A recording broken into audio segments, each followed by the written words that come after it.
Hi everyone, delonewolf here and welcome back to another video. This video is basically starting another series for the month of March, and I am revisiting Foundation. As you can see, it's an early access game that I bought quite a while ago, and I actually enjoyed it a lot until we ran into basically the development limits that the game had at the time. Now in the meantime there have been some updates. It's definitely not feature complete at this point.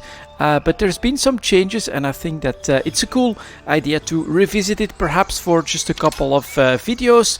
Yeah, let's get started here. So this is the new town or city that I'm making in Banished. A lot of the early game is still very much in line with the early game experience that I first played in the game, but there are definitely some changes and some nuances. A big one is that they rebalanced the number of people that can work in some of the buildings. For instance, you can only have one forester. What's also cool is you can now add oak, poplar, sycamores or pines, so you can definitely repopulate with different trees. Here for instance we're repopulating with the poplars, as we'll take down the rest of this forest later down the line. And yeah, still on rails, I must say, when it comes to the start.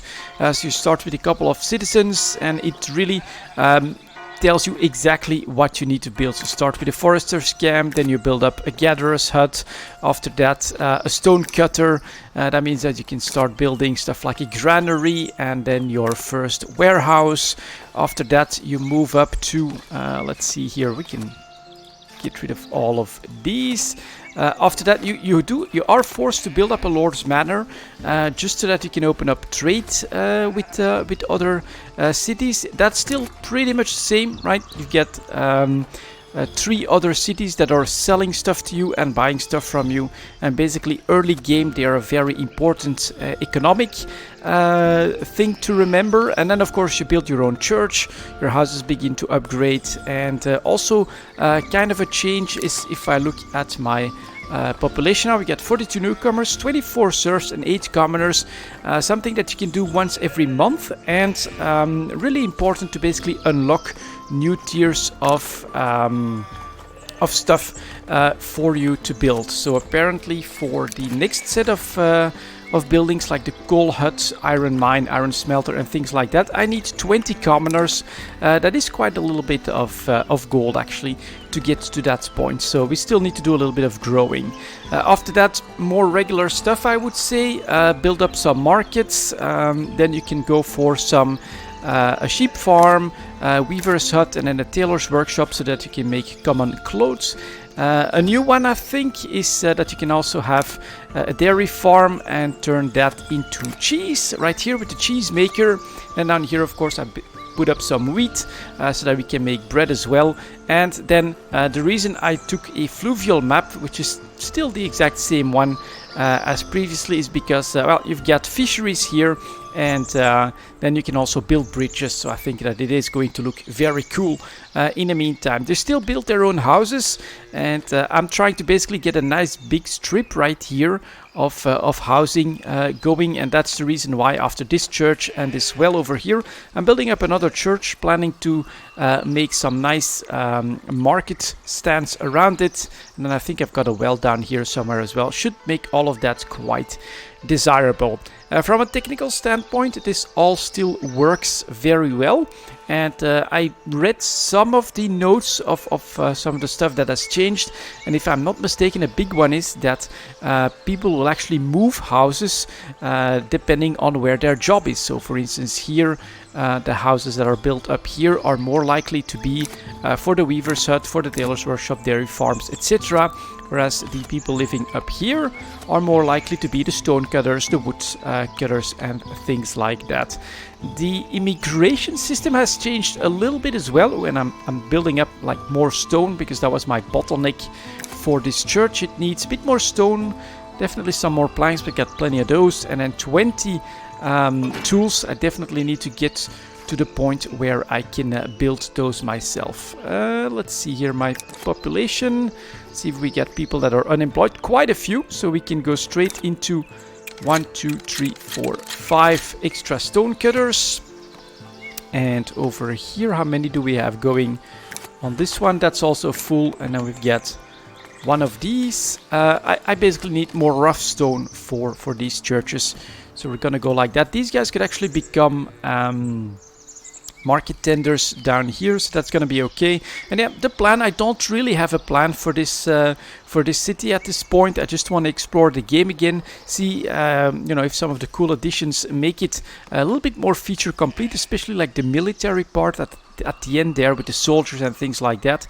Didn't work out. And now this, I put up a small manor here, just hidden in the woods, and you get like a messenger now every number of times in order to give you those quests that gave you that extra potential, what's it called, splendor, I think. So you've got still for labor, for kingdom, and for the clergy. And I've got 7 left, 5 left, and 11 left. But you also now need to basically have a number of special citizens, upgraded citizens, before you can unlock all of that. So we still have some work to do. And this here, you know, it's gonna be another... Ooh, and we can assign someone else to cut more wood. Seems fine by me. That one is going, so that's fine. Over here, that'll of course be my iron production. So I'm hoping to expand the living quarters here so that we can make iron and our own tools over here. And this is something different, right? From the 2 people who are passing by, only 1 decided to join your village. So it's not always 2. Sometimes you have 4 that come in. Sometimes you only have 1 person that passes. It basically also depends a little bit on the global happiness, whether everyone is staying or not. And that's basically gonna, I don't know, sometimes speed things up and sometimes slow things down compared to the very stable rate that we had last time that I played the game. I really love these warehouses. Look at that, I'm putting planks in. You get the planks right here. Stuff that's like produced gets put into boxes. And then I put another warehouse down here somewhere, which is actually holding extra wood as well. And look at that, you've got the extra wood down here, and get some boxes with everything else. It's really cool. I get this banished vibe. It's super relaxed for me personally. Absolutely enjoy it. Over here we get a granary. Yeah, not that much. We definitely need to up our production, cheese and things like that. I need to find the right balance of everything. But I think that will slowly get there. And yeah, this was pretty easy to do. It says 4 hours here.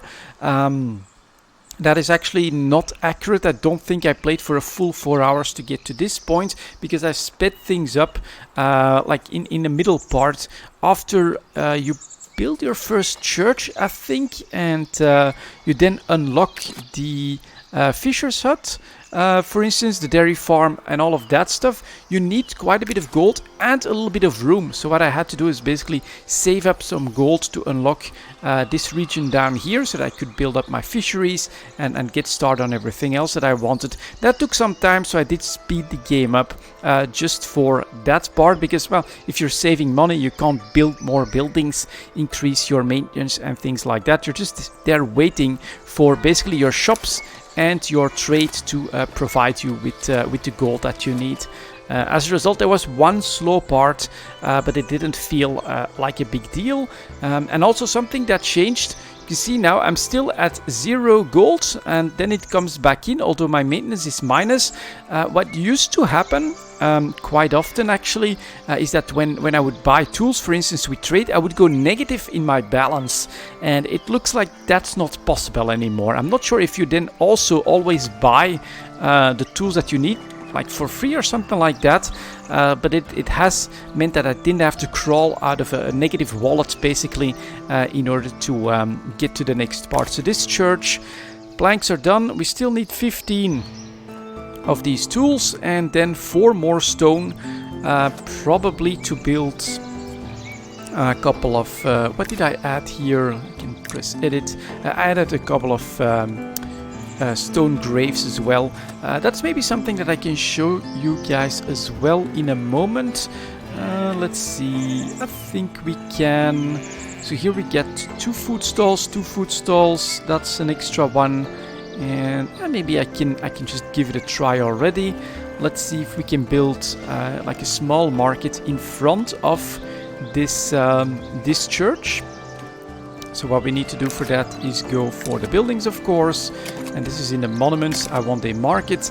So I think I'll go with 2 food stalls and 1 good stall right here in front of the church, or maybe even right here in front of the church, trying to make this area more attractive to live in. Yeah, that sounds like a plan. So let's start out with a food stall, and let's put that one like here, let's say, or maybe we can make face the church and then hope that we'll have a road. And this is something that's new as well. You can see now you've got like a small bluish outline.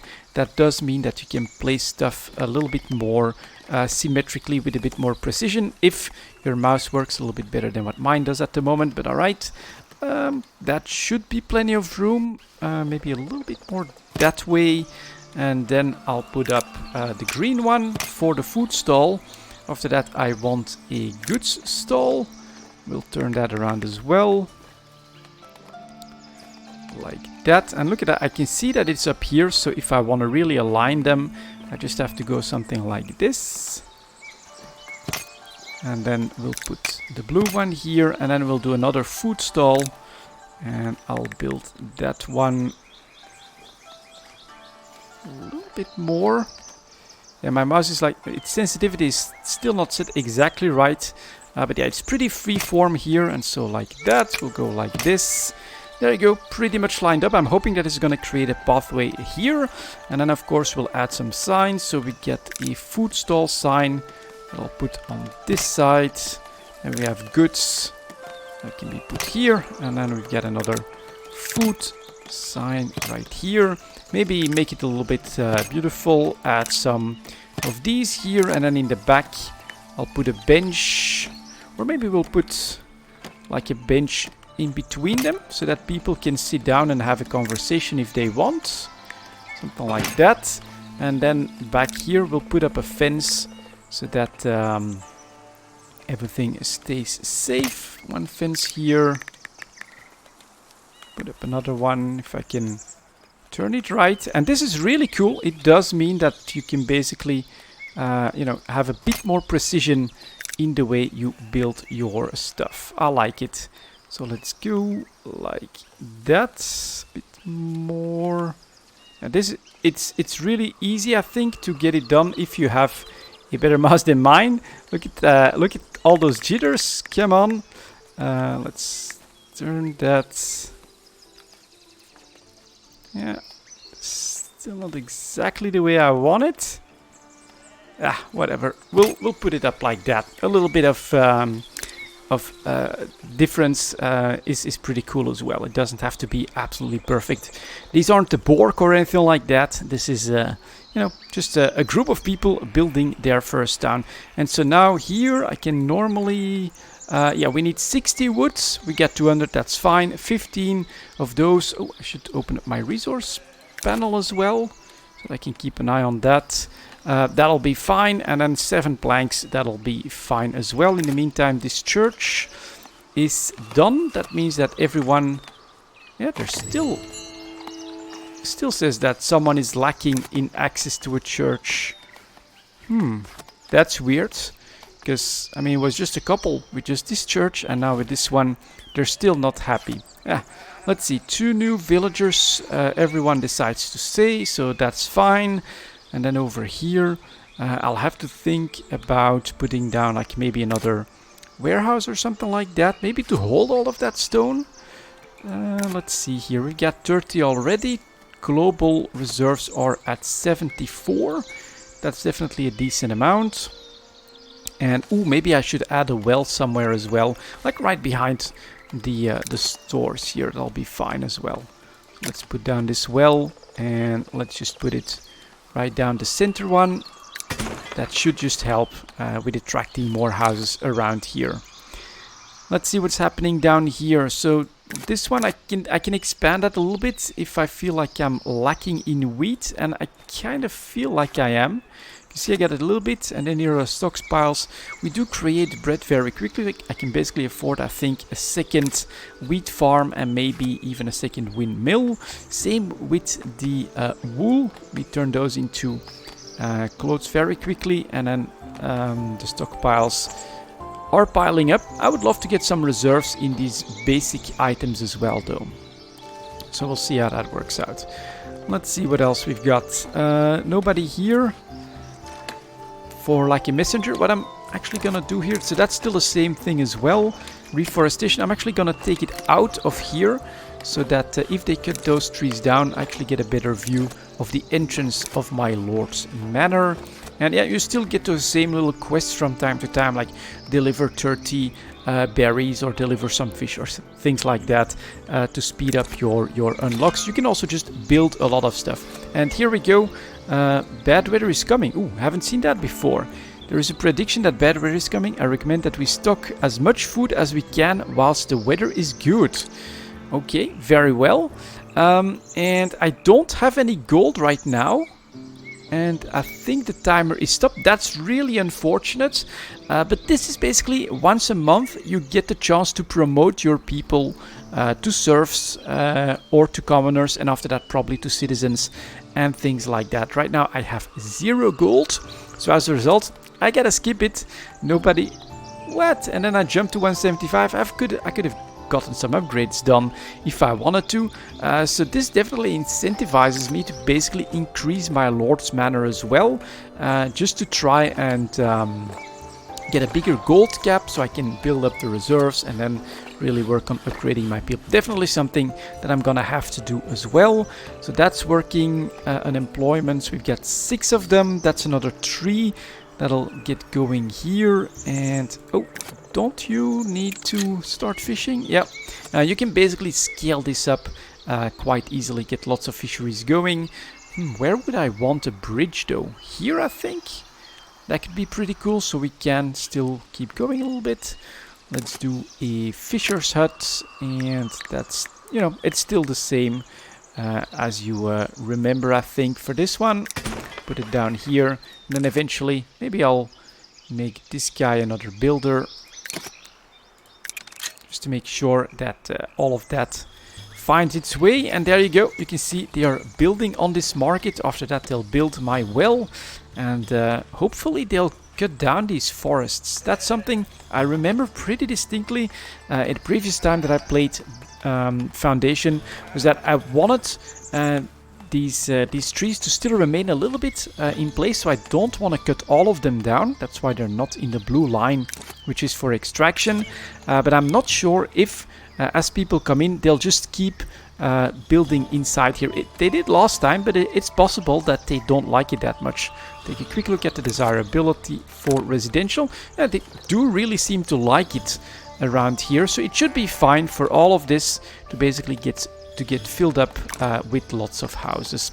And yep, there you go, guys. That's gonna be the first part of the revisitation of Foundation. I'm looking forward to keeping you guys up to date, trying to keep up with all the changes that I discover, and then seeing how I can build this town out, and yep, see if there's more stuff that's added at the end of it, when we really ran into the limits last time because of this game still being in development.